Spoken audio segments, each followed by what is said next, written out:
Cadê o assistente? Gente, me assistam aí para ver se dá, se não dá, se eu estou torta, se eu não estou. Tá beleza? Boa noite a todos, sejam todos muito bem-vindos.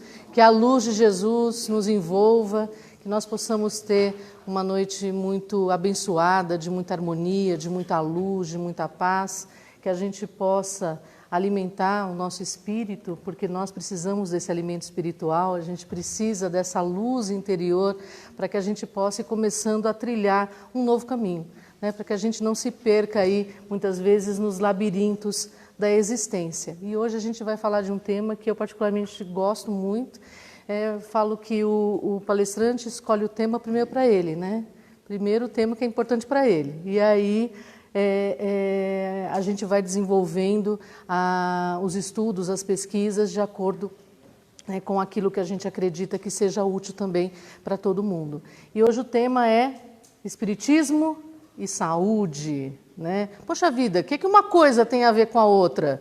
Né? Uma coisa é uma coisa, outra coisa é outra coisa. A saúde tem a ver com o corpo físico, o espiritismo fala do espírito. Silvana, acho que você vai dar uma viajada aí, né? E aí a gente vai lá na Organização Mundial de Saúde, alguém já ouviu falar da Organização Mundial de Saúde, OMS? E ela traz para a gente uma informação muito importante, que a Organização Mundial de Saúde diz para a gente que saúde, define saúde como, 2 pontos, um estado de bem-estar físico, mental e social. Opa, já acende uma luzinha. Opa, como assim? Físico, mental e social. Então, para ter saúde, não é só o corpo físico que tem que estar bem. A mente tem que estar bem e socialmente nós também precisamos estar bem. Porque nós somos seres sociais. Aí a coisa complica um bocadinho. Abrange um pouco mais a noção de saúde. Então a gente vê que um estado de saúde é muito mais complexo do que ir lá e tomar dipirona, quando está com febre, dor de cabeça, né? É muito mais complexo do que ir lá no médico e o médico dá uma injeção, né? É um estado de harmonia em vários níveis. E a doutrina espírita traz para a gente algumas informações que nós somos seres espirituais vivendo uma experiência material.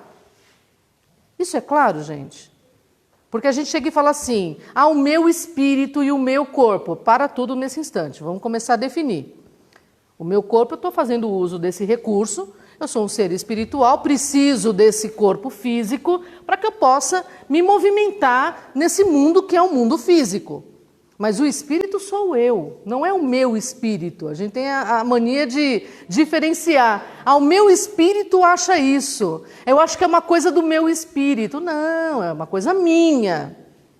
É minha, né? E aí a doutrina espírita vai falando que nós somos seres espirituais vivendo experiências materiais. Em cada experiência, a gente vai aprendendo um bocadinho. Olga, tem lugar aqui na frente, tá?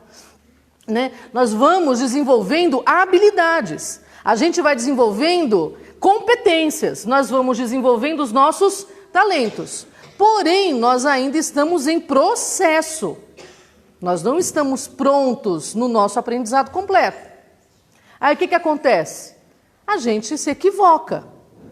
Conforme a gente vai se equivocando nas nossas jornadas, porque a gente não tem uma existência só, nós temos várias e várias existências, nós vamos acarretando algumas desarmonias. A desarmonia é do espírito, que se manifesta no corpo físico, e não o contrário. Tá claro, meu povo, isso? Façam assim para quem... então tá bom. Pessoal do Facebook, vocês não vão saber. Ficou bonitinho, né? Porque às vezes, sabe como é que é quinta-feira à noite, às vezes está dormindo, está com sono, né? Então, é importante que a gente compreenda isso. Até chegar no corpo físico, já passou por algumas etapas. O corpo físico é um grande filtro. Essa veste aqui é um grande filtro. Eu costumo falar que é o seguinte, a gente vai mergulhar lá, né? E aí eu estou vestindo maiô. Por cima do maiô eu vou colocar roupa de mergulho. O meu corpo é o espírito, o maiô é o perispírito e a roupa de mergulho é o corpo físico. Tudo bem, gente? Né? É uma analogia bobinha, mas para que a gente possa compreender. A roupa de mergulho não sou eu. O maiô não sou eu. O que eu sou é o que está embaixo de tudo isso. Importante que a gente reflita sobre essa complexidade. E aí Jesus lá no Evangelho, ele fala que ele não veio para os sãos. Ele veio para os doentes. Aí a gente já imagina o doente físico. Só que quando a gente vai lá na Organização Mundial de Saúde, a gente vê que é uma desarmonia física, mental e social. Vamos combinar que 99% da população está doente, em maior ou em menor grau? Ou seja, Jesus veio para a galera toda, veio para todo mundo. Nós precisamos reconceituar a questão de saúde e doença. A gente precisa trazer um novo conceito do que seja equilíbrio. E vamos tomar algumas referências. Hoje, geralmente, o que a gente tem? A gente tem a medicina materialista. Olha a Lívia ali. A gente tem a medicina materialista. O que é a medicina materialista? Estou com uma dor aqui, eu vou no médico e falo, doutor, está doendo aqui, resolve. É como se eu tivesse com um problema no carro. Estou com barulho no carro, estou com um problema no carro, levo o carro na oficina e falo assim, olha, o carro está fazendo barulho assim, está fazendo assado, está fazendo cozido, não sei o quê, resolve para mim? Essa é a medicina materialista, vamos focar o problema. Né? Mas nós sabemos que já existem várias correntes vitalistas, que acreditam que nós todos somos animados por um fluido vital. Só que isso não é novidade. Lá atrás, o pai da medicina, o tal do Hipócrates, alguém já ouviu falar do Hipócrates? Se não me engano, 200 anos antes de Cristo, ele já falava que o ser humano é um ser imaterial. Então ele já estava falando que não se restringia ao corpo físico. Paracelso, no século XV, falava a mesma coisa. E um monte de gente foi falando sobre isso. Que existe um elemento além do físico na questão espiritual, na questão orgânica, e que pode estar ali associada à questão da desarmonia. Aí eu tenho uma colinha.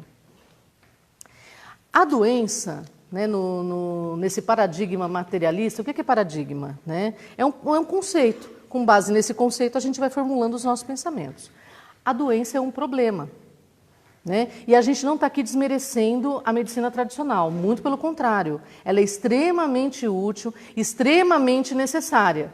Mas nós precisamos compreender que nós somos um ser mais complexo. Que eu preciso tratar o corpo, a mente e o espírito. Não adianta tratar só a doença e deixar de lado a parte mental, a parte espiritual e a parte social. Não adianta. Precisamos integrar tudo isso. Precisamos unir todas essas vertentes. E a medicina tradicional, ela traz para a gente a doença como um problema.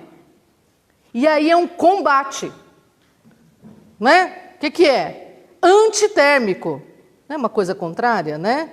Anticoagulante. E aí a gente vai tendo essa questão do combate, dos contrários. Enquanto que na medicina vitalista, e a gente já tem vários médicos que estão se especializando nisso, que chama medicina integrativa, né? Tem vários médicos da medicina tradicional que unem a alopatia com essa medicina vitalista, e eles dizem para a gente que não, que a doença é um efeito, ela não é um problema. Então, se eu estou com febre, o que é a febre? É um sintoma de que algo está errado. A dor, o que é a dor? É um alerta de que alguma coisa não está bem. Adianta eu tratar o efeito sem descobrir qual é a causa? Por quê? Porque esse efeito pode voltar. Então eu preciso investigar qual é a causa. Esgotei as possibilidades, fiz todos os exames e não aparece nada lá no exame, não aparece nada no raio-x, não aparece nada na ressonância, não aparece nada no exame de sangue. E aí? Possivelmente a causa não chegou ainda no corpo físico. Está a caminho, né? Igual lá carruagem de fogo, né? Tá chegando, mas não chegou ainda. Os mais novos vão pesquisar o que é carruagem de fogo, gente. Né? É um filme lindo, bonito pra caramba, né? Agora os mais experientes, né, já sabem do que se trata. E aí, não chegou ainda no físico, mas se a gente não tomar cuidado, vai chegar. Então nós precisamos ir tratando também o espírito. Nós precisamos ir tratando também a mente. Então se há a dor, se há o desconforto, isso é só um efeito, porque Deus é sabido, Deus é a inteligência suprema. Ele nos fez para a felicidade, para a harmonia. Se existe dor e desconforto, é um sinal, sino lá tocando, badalando, blém, blém, blém, blém, de que tem alguma coisa errada, alguma coisa está fora da ordem. E nós precisamos investigar o que está fora da ordem. E aí, nessa questão da medicina materialista, o que vai acontecer? A doença, já que ela é um problema, muitas vezes ela é vista como um castigo. O que eu fiz para merecer isso? Logo eu estou doente. Por que não a vizinha que fala mal de todo mundo? Justo eu que sou legal, justo eu que sou bacana, né? E aí a gente vai vendo que nós vamos começar a ver a doença como um castigo, né? Porque a gente vê apenas a questão material. Só que na questão vitalista a gente vai entender que não, é um processo de autorresponsabilidade. O que eu fiz para chegar aqui? Quais foram os caminhos que eu trilhei para que eu possa ter esse efeito? Lembra que a doença é um efeito? Quais foram as escolhas que eu fiz para poder chegar até aqui com esse resultado? E muitas vezes a resposta não está exclusivamente nessa existência. Pode estar em outras existências também, mas não é para ficar investigando, gente. Eu, particularmente, eu tenho medo desse negócio de vida passada, porque eu tenho receio, né, do que vai encontrar lá. Se eu já não dou conta só dessa vida, imagina ter que dar conta das anteriores também, né? Mas nós precisamos compreender. Se a resposta não está nessa, possivelmente a resposta está em outras existências. Mas aqui a gente tem efeitos. E nós também temos os efeitos emocionais. As nossas dificuldades de relacionamento, as nossas dificuldades de interação, as nossas dificuldades de superação dos nossos obstáculos, tudo isso são grandes indicativos das lições que a gente precisa aprender. Vamos imaginar que está todo mundo aqui na mesma sala de aula.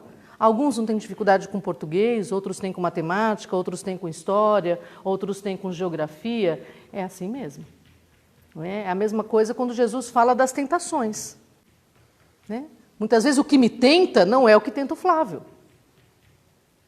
Então, saber o que nos tenta, né, quais são ali as nossas fraquezas, é um grande indício do trabalho que a gente tem que fazer, da lição de casa que a gente tem que fazer. E aí, a medicina materialista, né, coloca o doente como um ser passivo. Tanto é que ele é paciente, não é paciente porque ele, né, é tranquilinho e calmo, não. Porque ele só recebe os cuidados médicos, ele só recebe o cuidado do hospital, ele recebe o cuidado da enfermagem, e ele fica lá paradinho, esperando ser cuidado, ser tratado. Enquanto que lá no paradigma vitalista, é ativo. O doente, ele tem que estar em constante atividade. O que acontece? Vamos imaginar. Vou ao médico, faço os exames, o médico fala: Silvana, você está com diabetes. Né? E agora você precisa fazer alguns ajustes aí na sua existência. Número 1, o que tem que fazer? O que quer? Cortar o quê? Cortar o doce.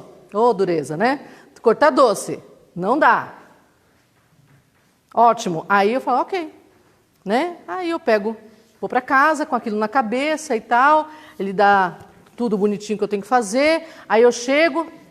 A minha geladeira é a minha agenda. Eu não sei a geladeira de vocês. Eu tenho uns ímãs lindos que eu coloco na geladeira e vou colocando tudo lá. Né? Aí chega uma hora que está uma bíblia, né? Que você vai colocando um atrás do outro. Eu nem lembro o que está atrás, aquela coisa toda e tal. O que eu faço com a receitinha do médico?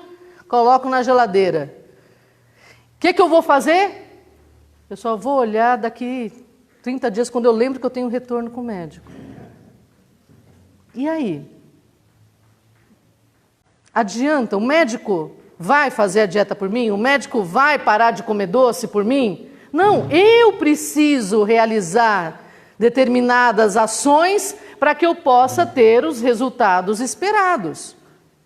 O médico tem lá centenas de pacientes. O fato de eu ir ao médico não quer dizer nada. Vamos transportar isso aqui para a casa espírita? Vamos fazer esse mesmo exercício? A pessoa vem aqui na casa espírita, chegou. Às vezes o plano espiritual, ralou para trazer a gente aqui.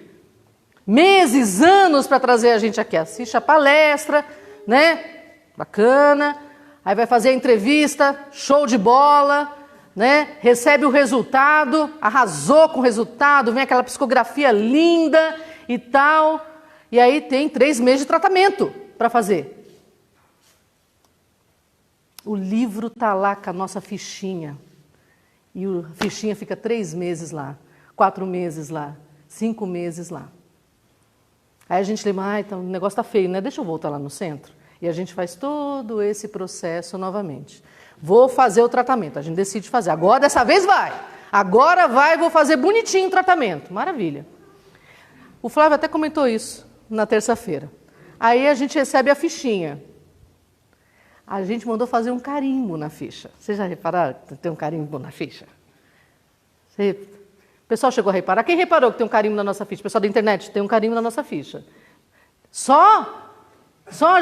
Ufa, né? Já está começando a ficar preocupada. Tá lá, carimbo. Preces diárias, leituras edificantes, estudo da doutrina espírita e evangelho no lar. Não sei se é essa a ordem, mas a ordem dos fatores não altera o produto, né? Aí tudo bem.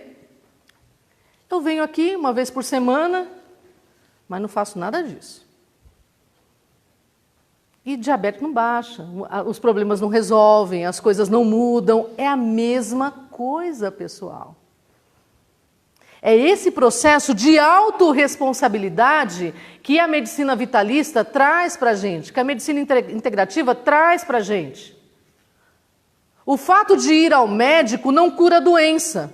O fato de vir à casa espírita não resolve o problema. Nós precisamos nos autorresponsabilizar pelo processo. Nós não somos um ser integral?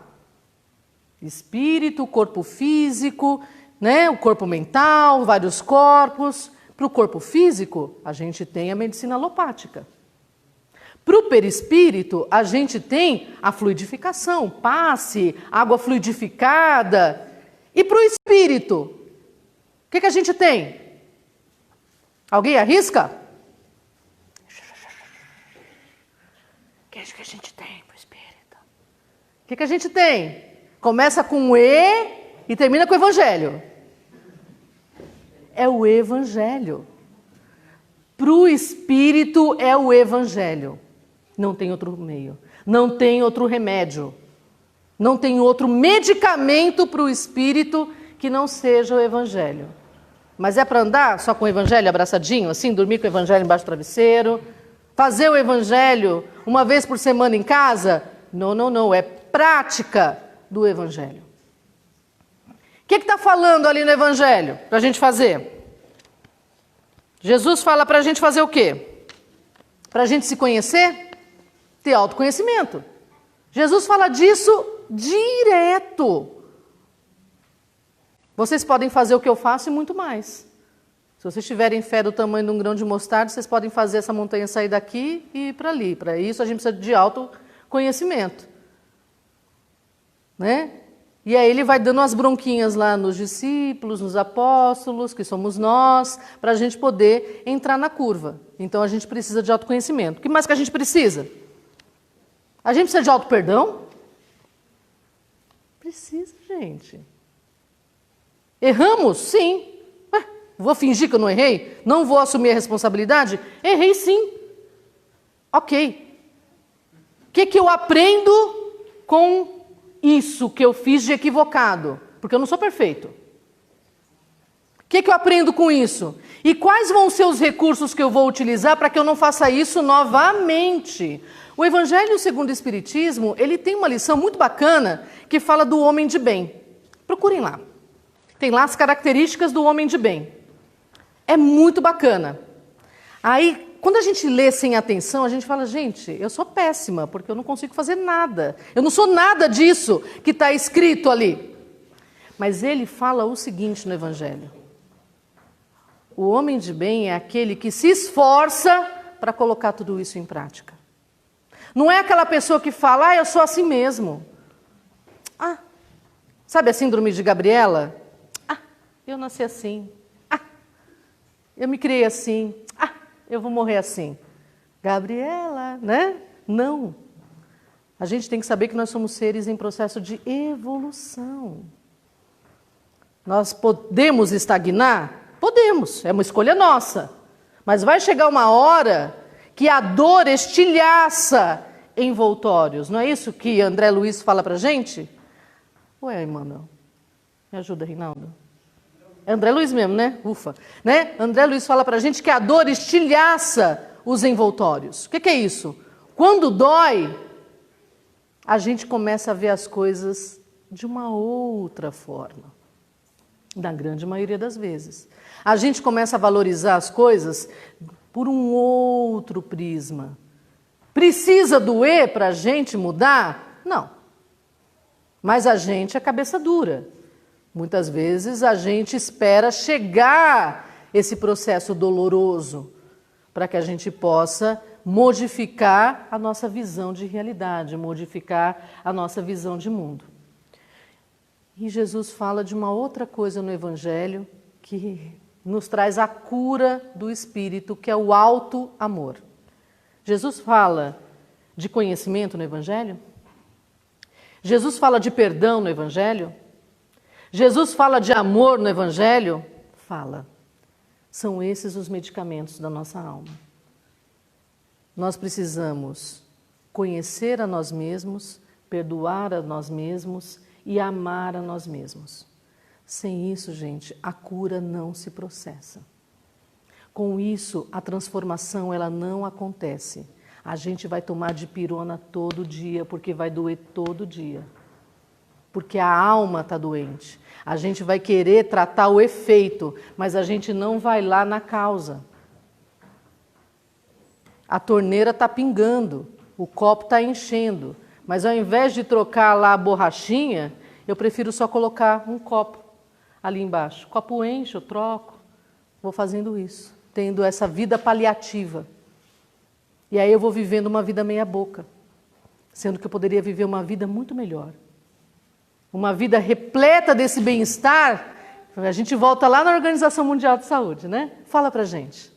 É o bem-estar físico, é o bem-estar mental, é o bem-estar social, espiritual, na sua integralidade. Mas é uma responsabilidade nossa. E nesse viés, o médico deixa de ser a figura central. E o médico passa a ser um facilitador desse processo. Mas a tarefa principal passa a ser de quem? Nossa! Quem quer a cura? Nós! Quem precisa correr atrás? Nós! A medicina avançou demais, graças a Deus. Nós temos recursos hoje que nós sequer sonhávamos há 20 anos. Precisamos usar esse recurso sim. O tratamento espiritual jamais vai dispensar o tratamento médico, mas nós precisamos do tripé. Corpo, mente e espírito. A gente precisa atacar por todas as frentes. Só lembrando que quando chega no físico, é porque a coisa já está mais complicadinha no espiritual. Precisamos estar sempre vigilantes, precisamos estar sempre alertas de todo esse processo. Várias universidades dos Estados Unidos fazem experiências nesse sentido. E uma experiência muito bacana, que durou 16 anos, pegou, até anotei aqui, porque foi bem interessante, pegou várias mulheres, né? Minhas colinhas, né, gente? Né? Pegou mulheres de 30 a 55 anos, né? 74.534 mulheres. Dá para ter uma noção, né? Com essa quantidade de gente, durante 16 anos. E aí fez uma análise. As mulheres que iam pelo menos uma vez por semana até uma casa religiosa, independentemente da denominação dessa casa religiosa, elas tiveram um índice 5 vezes menor de suicídio. No mínimo interessante. Foi feito um outro estudo com homens nervosinhos. Sabe os homens nervosinhos? Irritadinhos, briguentos, né? Bem esquentados. Alguém conhece alguém assim? Não, né? Não, isso a gente só vê na internet, né?